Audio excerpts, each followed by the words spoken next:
అన్నీ చూసుకొనే ఇప్పుడు రైతు భరోసా కింద ఇందిరమ్మ ఆత్మీయ భరోసా కింద 12,000 రైతు కూలీలకు 15,000 ఇస్తామన్నారు కదా. 12,000 ఇస్తామన్నారు. 12,000 రైతు కూలీలకు, 15,000 ఎకరానికి 15,000 ఇస్తామన్నారు. 15,000 చెప్పినాం. 12,000కి వచ్చింది కదా. రాష్ట్ర ఆర్థిక పరిస్థితిని దృష్టిలో పెట్టుకొని 12,000కి వచ్చినాం. అట్లయితే మీరు ఇంకొకటి అడగాలి, చెప్పాలి, మమ్మల్ని ఇంకా అప్రిషియేట్ చేయాలి. రైతు కూలీలకు 12,000 ఇస్తామన్నారు కదా, అది ఇస్తారు కదా, మంచి పని అని చెప్పి. రైతు కూలీలకు ఎప్పుడు వచ్చినాయి? రాలేవు కదా ఇప్పటి వరకు. సంవత్సరం అయిపోయింది. మీరు ఇస్తుందన్నది ఎప్పుడు? December 9 అయితే రుణమాఫీ చేసేస్తున్నారు. December 9 పోయింది.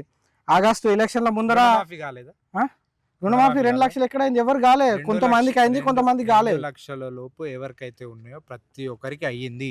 మిగతా ఏమైనా ఉంటాయి టెక్నికల్ ప్రాబ్లమ్స్ వల్ల ఆగింది. వాళ్ళది ఏదన్నా రేషన్ కార్డ్స్ కానీ వాటి వల్ల ఆగింది తప్ప అన్ని కరెక్ట్ ఉన్న వాళ్ళకి 76% మందికి అయింది.